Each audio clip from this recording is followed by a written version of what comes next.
As Olimpíadas podem gerar bons negócios para as micro e pequenas empresas, mas é preciso se preparar.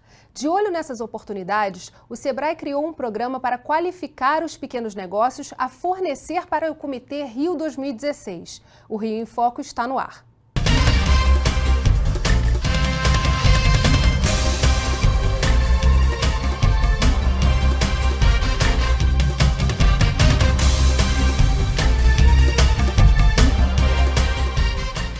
O programa Sebrae no Pódio foi criado para ajudar pequenos empreendedores a se prepararem para atender às demandas dos Jogos Olímpicos e Paralímpicos de 2016. É sobre essa preparação que eu converso hoje com Francisco Marins, coordenador do programa Sebrae no Pódio, e João Henrique Saravia, gerente de suprimentos e operações do Comitê Rio 2016. Vamos começar falando um pouquinho da dimensão da Olimpíada e das Paralimpíadas? Que números são esses e que oportunidades são essas para os micro e pequenos empreendedores? Nas Olimpíadas, nos Jogos Olímpicos, a gente está falando de 41 campeonatos mundiais em 17 dias. Então, o que é um campeonato mundial? Então, por exemplo, a gente está acostumado a ver, às vezes, quem gosta de esporte, né, na televisão, a gente vê lá, natação, por exemplo. Você tem lá os 50 metros, que o Cielo é super bom nisso. Você tem 100 metros, você tem 4 por 100, você tem todas aquelas modalidades, né? Às vezes dura uma semana inteira. Aquele campeonato mundial, atletismo, a mesma coisa, um monte de modalidades ali diferentes. E tudo acontecendo paralelamente. Pois é, então quando a gente fala 41 campeonatos mundiais, não é que nadou 50 metros, acabou um campeonato mundial. Não, tem todas aquelas outras modalidades. Você tem uma Copa do Mundo ali dentro também, né? Uma Copa do Mundo é um campeonato mundial. A gente, além desse tem mais outros 40 ali acontecendo, né? Então, e no caso específico do futebol, é o único que vai ocorrer também em outros estados, né? O resto é tudo na cidade do Rio de Janeiro. Exatamente. Então, o futebol a gente usa 5 sedes, né? Uma o próprio Rio de Janeiro, mas você também tem Salvador, tem Belo Horizonte, tem Brasília e tem São Paulo, usando os estádios que foram usados aí na Copa. E as finais são no Rio? As finais são no Rio. E é legal você tocar nesse assunto, porque as Olimpíadas do Rio têm a característica de ser a primeira Olimpíada da história que todas as modalidades acontecem na cidade-sede. Você tem esses outros jogos acontecendo fora, mas eles acontecem, o futebol também acontece no Rio, né? Então, porque normalmente você tem, às vezes, a vela acontece em outra cidade, remo acontece em outras, coisas que são de hipismo em outra cidade. O Rio a gente concentrou tudo e aí deixa o negócio um pouco mais complexo. E qual também é o desafio, quer dizer, em termos de organização do comitê? O que vocês têm que olhar e preparar para esse evento e para as Paralimpíadas logo em seguida? Então, as Paralimpíadas são 12 esportes, né? Então você tem os 41 da Olimpíada e depois você tem 32 na Paralimpíada, são 12 dias. A nossa maior dificuldade, basicamente, é a questão de ser um evento temporário, né? Ele acontece nesses 17 dias a Olimpíada, depois os 12 dias a Paralimpíada. E você tem que desmontar isso tudo. Então é uma grande quantidade de coisas, pessoas, serviços, materiais, tudo sendo utilizado em cerca de 2 meses ali. E depois isso tudo não é mais usado para nada. Então você tem que pensar na destinação final quando você está definindo o requerimento do que você vai usar. Né? Então, o que você vai revender, o que você só vai alugar. E esse mapa já existe? Quer dizer, quantos serviços estão sendo dimensionados aí que vão ser necessários para dar conta desse mega evento? Desses mega eventos? É difícil você falar em serviço, né? Quando a gente fala da cadeia de suprimentos, a gente fala em categoria, né? Famílias, né? Então, por exemplo, a alimentação é uma família. Dentro de alimentação, você tem o serviço de servir, você tem o concessionário. E aí é um trabalho gigantesco para o Francisco para poder dar conta também dessas oportunidades para os micro e pequenos negócios, né? Esse pequeno discurso do João já remete ao Sebrae a uma série de oportunidades. Esporte também é negócio. E aí nós estamos muito felizes por ter sido convidados pelo Comitê 2016 para realmente incluir, de uma maneira muito democrática, os pequenos negócios em todo o país. Então o Sebrae está nessa empreitada de identificar, primeiro receber as demandas do comitê, né? E aí o João sempre manda para o Sebrae o que eles vão comprar de maneira direta ou não. Então nós vamos ao mercado, identificamos essas empresas, realizamos um diagnóstico para ver se ela está pronta ou não para atender às exigências do Comitê Rio. E esse diagnóstico tem surpreendido o Sebrae? Quer dizer, existem empresas prontas para as Olimpíadas? Não tenha dúvida. Muitos clientes do Sebrae em todo o país já estão conosco há mais de 2, 3, 4 anos. Então, em primeira instância, nós colhemos, né, identificamos essas empresas para que elas pudessem imediatamente serem pré-cadastradas no portal de suprimentos do Comitê. Então, de imediato, numa primeira leva, nós encaminhamos lá mais de 1.500 empresas para eles. São empresas prontas, e que de acordo com a demanda. já estão com a chancela do Sebrae. Já estão com a chancela do Sebrae. Quando o comitê recebe essas informações, ela já sabe que essa empresa já foi qualificada pelo Sebrae. Então, isso já dá uma tranquilidade para uma convocação no momento em que eles realizarem a compra. E para aquelas pequenas empresas que ainda não estão preparadas, o diagnóstico identifica, de acordo com os requisitos exigidos pelo comitê, quais são os temas que nós vamos trabalhar dentro dessa pequena empresa. E aí é correr contra o tempo. Contra e a favor. Porque eu acho que essa dinâmica que está acontecendo, nesse movimento que está acontecendo nesses 2 mega eventos, para os pequenos negócios isso é muito interessante, né? Em primeiro lugar, tira um pouco o pessoal da zona de conforto. Quando nós conversamos com empresários, às vezes tem medo de crescer porque não consegue enxergar um mercado tão promissor. Então, é bom que dá uma mexida, tira o pessoal da zona de conforto. Então, isso é um pouco a favor do tempo. Contra o tempo é a gente preparar um programa de qualificação que realmente vá ao encontro do cronograma de compra deles. Vamos fazer um rápido intervalo e voltamos já. Rio em Foco aqui, política e economia caminham juntas.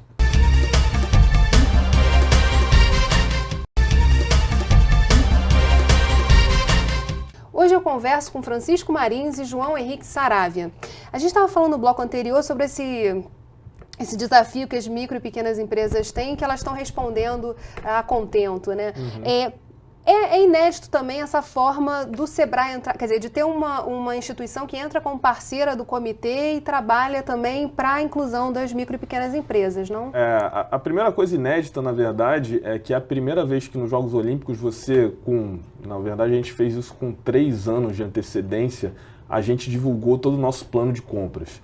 Então a gente já tinha um orçamento, o orçamento atualizado naquela data, e obviamente a gente já sabia tudo que a gente precisava comprar. Você estava me perguntando quantos serviços, são 750 categorias, né, de compra mais ou menos que a gente contrata. A gente já sabia o que ia precisar, quando que ia precisar começar a trabalhar com um fornecedor já escolhido para preparar a operação. Às vezes você precisa do fornecedor já escolhido 2 anos antes. Então, quer dizer, já está acontecendo agora, né, nesse momento. Já está acontecendo agora. Então a gente sabe a data de quando a gente vai precisar cada coisa. E aí a gente senta com... Isso possibilitou que a gente pudesse sentar com o Sebrae e apresentar para eles, E aí eles olharam aquilo lá e viram, disso aqui a gente tem empresas capacitadas que podem entrar aqui. Algumas empresas a gente contrata, a gente vai fazer a contratação direto da empresa. Outras vezes, isso é um trabalho muito legal que o Sebrae faz, no encadeamento. Então, por exemplo, a pessoa que faz fechadura de porta, de repente eu não vou comprar diretamente nenhuma fechadura de porta, mas eu vou precisar de fechaduras de portas em algumas instalações que a gente vai montar ali. Então, ele já coloca essa empresa em contato com as empresas que a gente vai contratar diretamente. Isso fortalece essa relação que a gente tem um pouco com algumas empresas âncoras no país, né? Então, nos nossos programas de capacitação de fornecedores, nós já realizamos um pouco esse trabalho. E em relação ao comitê, assim que eles contratarem uma grande empresa, nós seremos informados e vamos realizar umas rodadas de negócio, para que a micro e pequena empresa possa apresentar, então, o seu serviço ou o seu produto.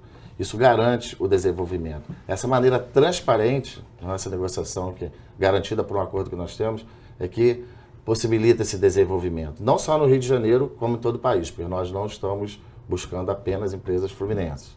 Não há reserva de mercado.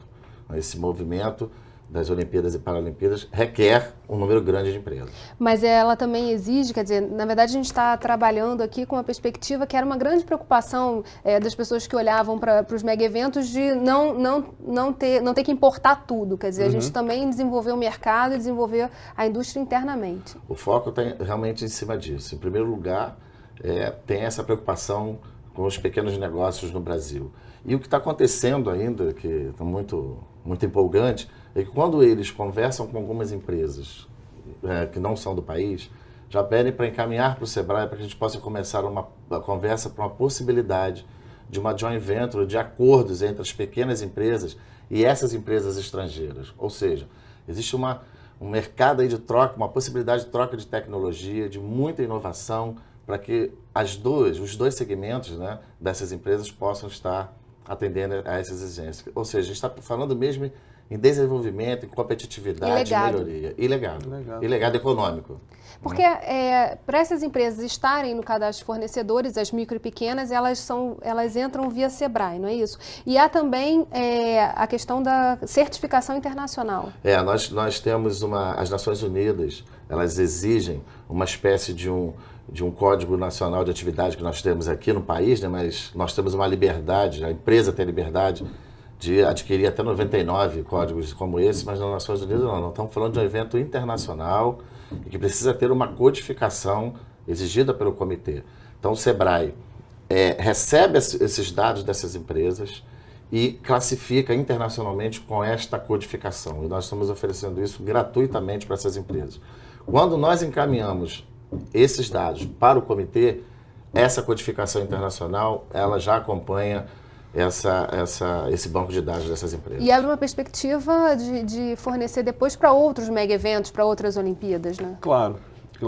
Só reforçando, nosso foco é sempre contratar a empresa nacional. Mas, assim, as concorrências são transparentes e se obviamente vier uma empresa estrangeira que tem uma proposta comercial e técnica que é muito boa, ela é a melhor de todas, a gente não vai fechar as portas para isso. Mas o que a gente fala para essas empresas, né, principalmente as estrangeiras, se elas vão estar estabelecidas no Brasil, né, procure seus parceiros locais, porque tem muitas coisas que você tem que conhecer o Rio de Janeiro, você tem que conhecer o Brasil e não dá para a Olimpíada ser um evento piloto para uma empresa, para nenhuma empresa, né? Então, não dá para ser iniciante, tem que estar... Exatamente. Então tem casos grandes, por exemplo, a empresa que faz toda a parte de gestão das cerimônias, né? Então tem cerimônia da tocha que vai teve a cerimônia que a gente fez de passagem da bandeira no encerramento de Londres e as famosas cerimônias de abertura e encerramento olímpico e paralímpico.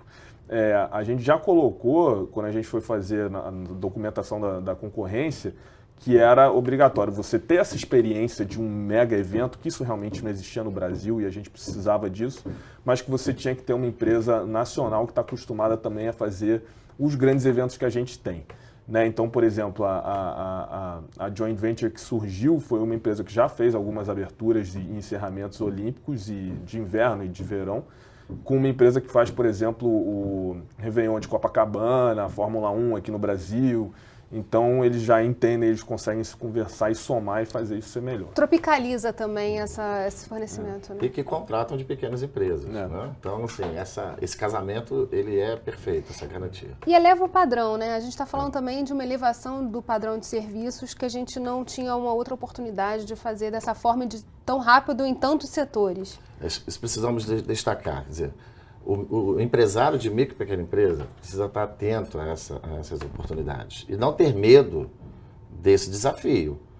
Pelo menos tem que participar do processo para melhorar. Se ele não conseguir vender nada para o comitê, ele está qualificado. Ele participou do processo. Ele já será uma referência não só para outros eventos fora do país, como também para outros grandes eventos ou para alguma atividade econômica que venha se desenvolver em qualquer lugar do Brasil. Então, assim, não precisa ter medo, tem que participar, tem que sair, como eu falei ainda há pouco, da zona de conforto, porque nós estamos falando em produtividade e qualidade no atendimento para tudo quanto é cliente. A gente vê uma quantidade de empresas que forneceram para jogos passados, que vêm falar com a gente com uma experiência incrível do que eles fazem, coisas super específicas, e que eles realmente alcançaram essa possibilidade de se internacionalizar a partir dos jogos, porque ela era uma empresa lá pequena do país dele, às vezes continua sendo uma empresa pequena, mas ele consegue participar desse tipo de competição por ter entregado alguma coisa muito boa em outras, né? Ou pelo menos concorre nas concorrências que a gente faz aqui muito bem, porque ele entende muito do assunto. Pega os jogos militares, né? Aconteceram aqui no Rio de Janeiro e de imediato nós identificamos, por exemplo, no setor gráfico, empresas que fizeram trabalhos ótimos para os jogos militares, né? Aluguel de ônibus, quantos ônibus foram alugados para acontecer os jogos militares. Essa sequência de eventos que o Rio de Janeiro foi testando, né, trabalhando, o Pan-Americano, Jogos Mundiais Militares, a própria Copa e as Olimpíadas, tudo isso vai ser, assim, faz parte de um processo de desenvolvimento também da própria postura, né, frente aos negócios. O que a gente está abordando aqui é de extrema importância por isso. Quer dizer, o empresário, está acontecendo. Né? Pega aqui o histórico. O empresário não pode perder tempo, porque já está acontecendo. A gente continua conversando sobre isso no próximo bloco. Rio em Foco aqui, política e economia caminham juntas.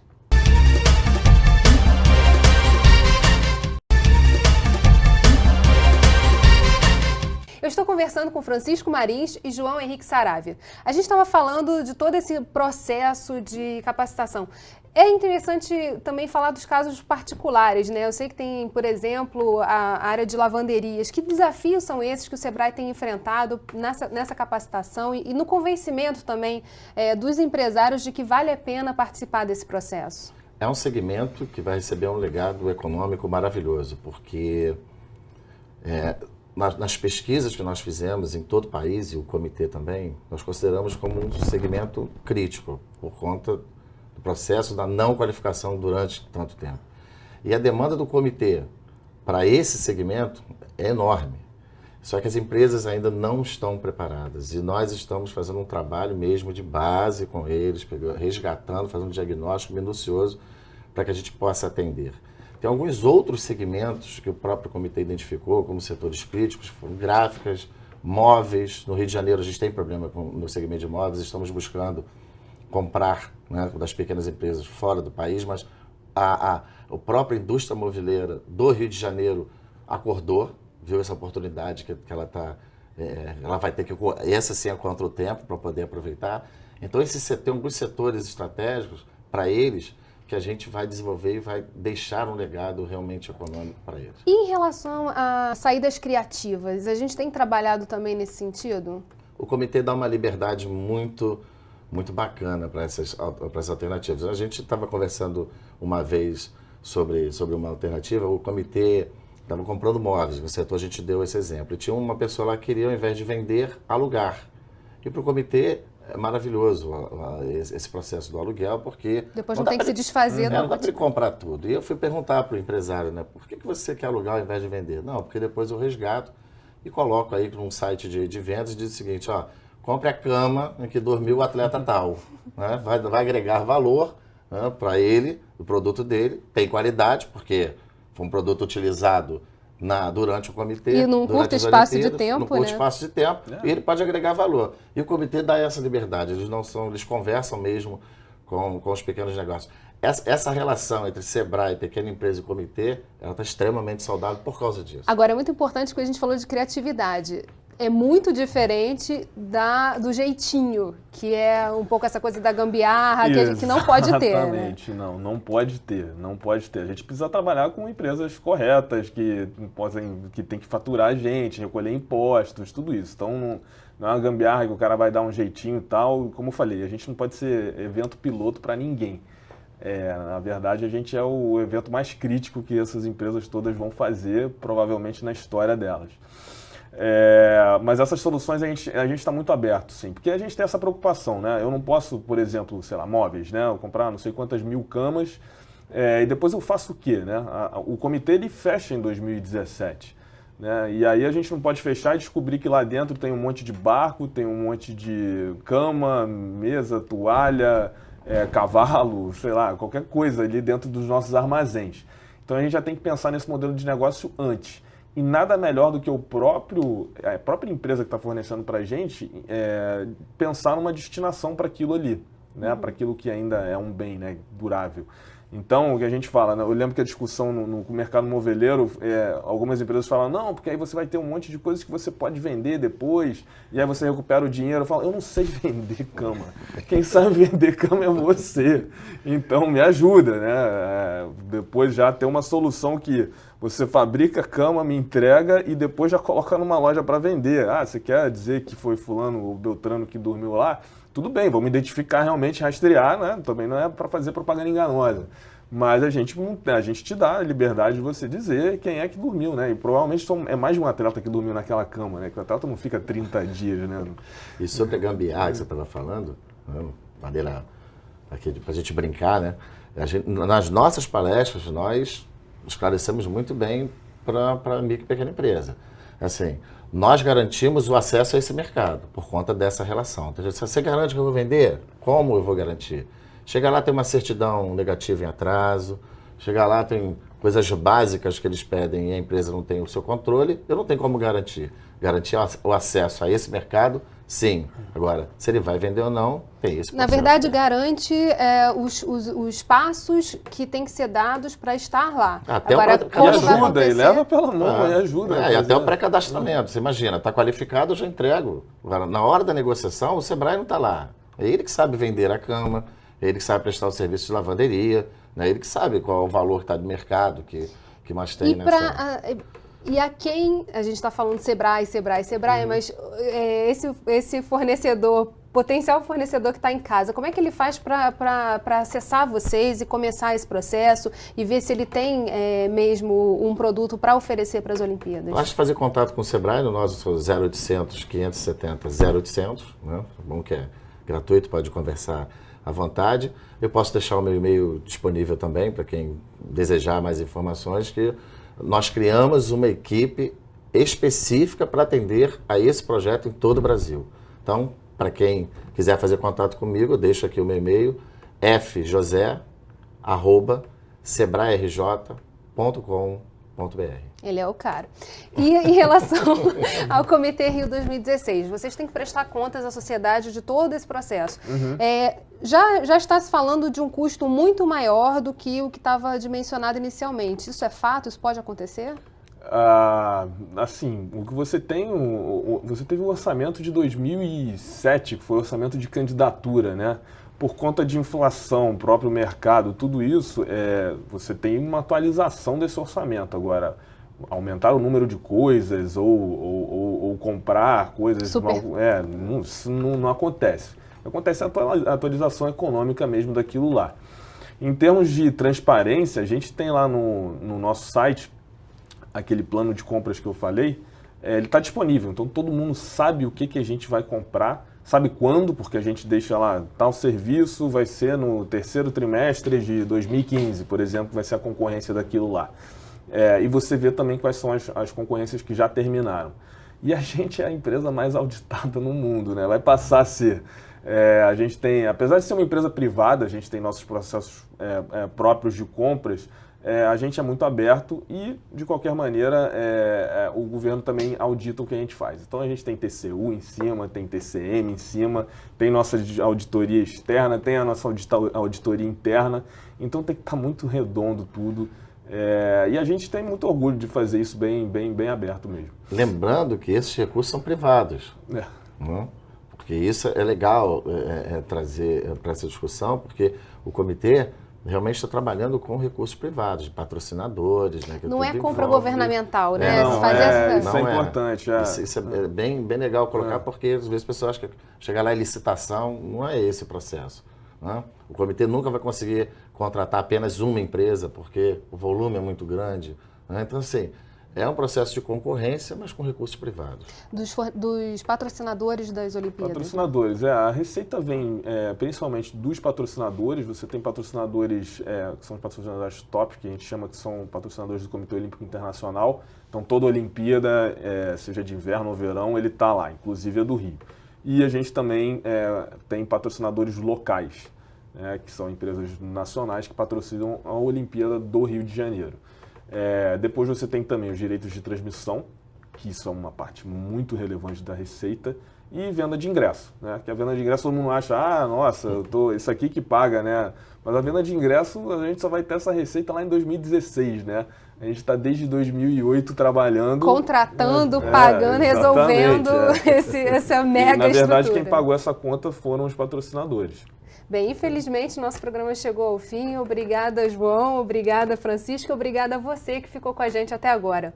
O Rio em Foco é o programa do Fórum Permanente de Desenvolvimento Estratégico do Estado. Para acompanhar os nossos debates, acesse a nossa página na internet ou as nossas redes redes sociais. Se você gostou desse programa, pode assisti-lo novamente no site www.rioinfoco.rj.gov.br ou pelo www.tvalerj.tv. TV Alerj, o canal do povo fluminense. Até a próxima.